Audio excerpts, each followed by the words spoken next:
Hello everyone and welcome to yet another edition of the Friday Free Question and Answers with me, Jon Woon. As you can see today on the 5th of November, I'm actually rather informally dressed from my usual formal wear.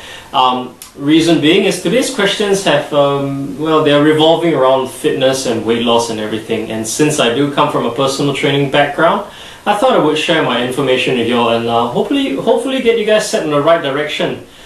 Do take note that if your username is not mentioned in today's video, it's because your question was very general and I can cover these topics in today. So please be patient and just pay attention to the video, and yes, I hope this information helps. Let's dig right into it. Well, today's main focus would actually be on four usernames, and they are Royston21, Emily, Nadine26, and Kel.81. Now their questions also involve weight loss and everything, so I'm going to cover everything in a very general scope. Now, how do we successfully lose weight? What's the definition? Is it more exercise, less food, or no food at all and all exercise? Well, to tell you the truth, it varies quite a lot, because it's actually all dependent on your lifestyle and what your goals are actually for. Take mega shows like Spartacus, Blood and Sands, for example, that in Singapore is showing on HBO and in Australia it's actually on Go. Those shows, now you look at those guys, I mean, they look awesome, they're in great shape, they're in great physical shape, great mental shape, as they would portray. But their diet schemes are so robbed of your everyday food that their body would respond by trimming down the fat and becoming a fat burner, if you will. How do we obtain that? Well, let's look at it this way. First and foremost, 70% of your focus has to come from your diet. Now, it shouldn't be one of those diets where, all meat, no carbohydrates, or this kind of carbohydrate, or slim shakes, meal replacements and stuff like that. No. We're looking and talking to average Joes who just want to lose weight for their health, to look good, to feel great. And I'm going to help you guys along with that. Now, 70% in diet, what are we talking about here? Well, most of us are sedentary workers. We work behind a computer, we don't walk about much. You will notice some of your peers actually who have a little more physically demanding kind of work life would actually be more prone to eating more but not putting on much weight. Why is that so? Well, it's a wealth of information that can be summarized by what I like to call the wallet system. Now, first and foremost, we all know what's metabolism, and how all this works together is, picture your metabolism like an empty wallet. Now, let's say you were paid $200 a month. How would you spend your money in that 1 month, knowing that you have to make that money last for a month? You practically won't spend it at all. $1 a day seems a little far-fetched, in fact. However, if you were being paid $200 a day, well, what do you think of that then? That's $1,400 a week, and the list goes on. How would you spend your money that way? Well, the body actually responds to food intake in the same mannerism. Our body is a learning thing, and only when you teach it to do the right thing, the way you want it to react, will it follow suit. So, those theories and diets that actually get you eating more are actually right, because the more food that you keep going through the system, the more your body will feel an immense amount of energy to be spent out there. You're going to feel less tired, you're going to have more quality time when you're out and about, and just having fun with friends or family. So think of this way. Instead of having 3 small meals or to try and lose the weight down, that's wrong. That's like $200 a month kind of salary, if you will. Have 6 small meals. Really good size small meals. Now, how small is small, you guys would ask. Everyone has a different definition. Don't use your plates as judge. Use your hand. Now, this is what I like to call the fist size, because everyone knows, if you Google this, you will find it that our stomach's actually the size of our fist. Yeah, but our appetite's probably ballooned from that. So just a fist size should do for a meal, so that makes about half a sandwich. So anything in this surface radius, Okay, so 6 meals, and the focus, yes, should be on a slightly higher protein base. Why? Because carbohydrates, when put into the body, would be converted into sugar. Now, we all avoid sugar when we're on diets, but carbohydrates, be it wholemeal, be it nut grain, would still eventually break down to become a form of sugar, to put it simply. But do stick to the brown bread salt. Why? The brown food. So brown breads would be good. They've got wholemeal pastas as well, that would be pretty good as well. Brown rice. Why is this so? It's because it takes longer for your body to process these foods. Hence, your body spends more energy burning this food up. So in effect, you're burning more calories throughout the course of your day. But the main thing for sedentary people is to have your carbohydrates in the morning, cut it down by midday, and none at all at night. Why? When it comes to the night time, we're pretty much ready for bed, and we're actually not very active anymore. So let your body know that it's time to settle down. You'll actually sleep better, trust me, and you actually wake up looking forward to breakfast. In fact, for many of us, I went through a phase of my life where breakfast was just a no-go, and that'll make a big difference. Now, we've talked about the 70%. There's still another 30%. Well, 20% relies within your lifestyle, and 10% on strenuous activity. Now, even though 20%, which is in your lifestyle, it seems like a small percentage, but it matters the most because it is where your goal is going to point to.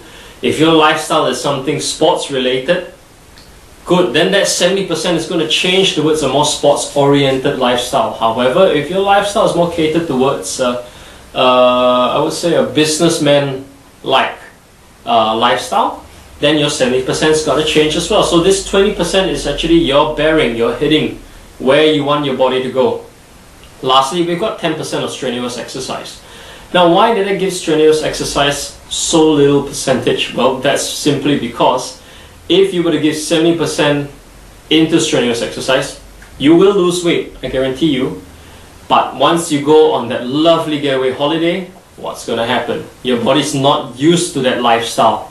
It suddenly gets into a shock of, hey, where's the workouts? Where's this? Where's all the energy expansion that I need to do? When that happens, you'll start putting on weight because your body doesn't know how to react. And the only way it can react is to store extra energy for what it thinks is a rest period from another brutal exercise platform. You're going to find people who work out 4 or 5 hours a day, crazy lifestyle, really crazy, but they've got good bodies, but they will never leave their lifestyle to enjoy a holiday, to celebrate a birthday, maybe to celebrate Christmas even for some. We don't want that. I mean, we are not saying that's wrong, but we're saying that we want a lifestyle that's balanced here, okay? So, we've covered the 100%. And of the breakdown, 70% into the diet, 20% into your lifestyle, and 10% into strenuous exercise. Do bear in mind that in order to succeed, you at least need 50% of this whole ratio. What's going to give you at least 50%, if not more? It's your diet, because it covers 70%. So with that in mind for the general, let's go into deeper detail today. Now, first up, Royston, your question revolves around why you're feeling so lethargic when you're exercising, and in fact, you're unmotivated. Royston, that's because after checking your chart, you've actually got a lot of lightheaded issues. So this is pointing towards directions of problems within your blood. So low blood pressure, high blood pressure, and stuff like this. So do have that checked out and get medication if you need to help you lose the weight. What I can suggest to you is don't try too strenuous exercises first. Walking would be a good thing for you, but do carry around something sweet to spike your blood insulin levels from time to time should you need it. Of course, when it's at the highest risk level, alright? Next, we have Emily. Now, Emily is actually having a lot of problems with her running. She actually feels she can't run a good distance. Emily, that's because in your chart, you've got a lot of hip problems. You're feeling a lot of pains in the hip. But the source of these problems are actually coming from your knee and your ankle. Now, diving in a little bit more detail here for you, Emily. How does this all relate? Now, your hip is right up there. Then we're coming down to the knee and to the ankle. These joints actually act really differently. Your ankle's a mobility joint, so it moves around, as you all can freely move your ankle, your foot around this way. Your knee is a stability joint, it's what we depend on for stability. Your knee cannot bend left and right, your knee can bend forward and backward, and that's it. That's where it stabilizes, and it's actually up to the ankle to be movable. Your hip joint, like the ankle, is a mobility kind of joint. So what does this all tell us here? Emily, you've actually had to work on your balance within your ankle and your knee, because I'm suspecting, and from your chart as well, it's showing me very, very strong signs of a young injury in your ankle, a very severe sprain, and it led to a hairline fracture because Saturn came in touch with Pisces, which is within your 6th house. 6th house being an area of health concerns, Saturn being a ruler in health-related topics of the bone.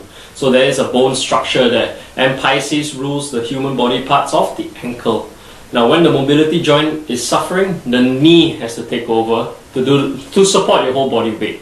Alright, Emily? So take care of the ankle and do some balancing work there. Next, for Nadine 26, your answer is actually really simple. Well, yours too, you're having a lot of problems in your legs when you're walking. Well, your problems actually derive from your knee, so your stability is pretty off. However, what I can see here is that your hips are actually giving you the problem this time.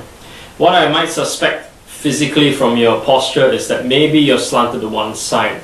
I'm judging that based on your chart that you're doing a line of work that requires you to carry a bag and walk about for quite a bit. So be it your lawyer or your office person who has to deal with lots of meetings and be on the move quite a bit. This is actually causing you a posture problem, so do write in another email and let me try and help you out on a one-on-one basis, and let's get that problem fixed, okay? Lastly, we've got Cal.81, who actually has a real big problem in the excrement area. Well, Cal, even though you have Arian ascent, meaning to say your ascendant lies within Aries, but a lot of your 6th house is actually within Virgo, okay? And not only that, now Saturn is actually within Taurus, within your 2nd house. So your job is actually causing you a lot of neck strains here. Saturn again being the bone, Taurus is an area that rules the area, pardon, of the neck and the shoulders. All right, so this supportive area of the hip. All right, think of it this way: a supportive area of the hip. That's where the affected area is actually coming into. So do take care of that, and you might want to see a chiropractor to get this problem fixed. Cal.81. Alright? Well, thank you all very much for such an interesting episode today. I hope you guys do keep writing in more fitness related ones. I love talking about fitness and getting you guys straight on the track.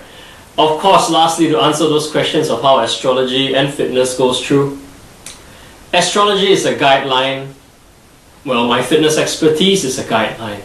But at the end of the day, we want to point you into the right direction so that you have the willpower and the know-how to get your life started, to point it into the direction that you want it to end up and to, well, to be happy and to gain your goals and dreams in life. Oh, well, with all that said, we've actually come to the end of today's long and very interesting episode.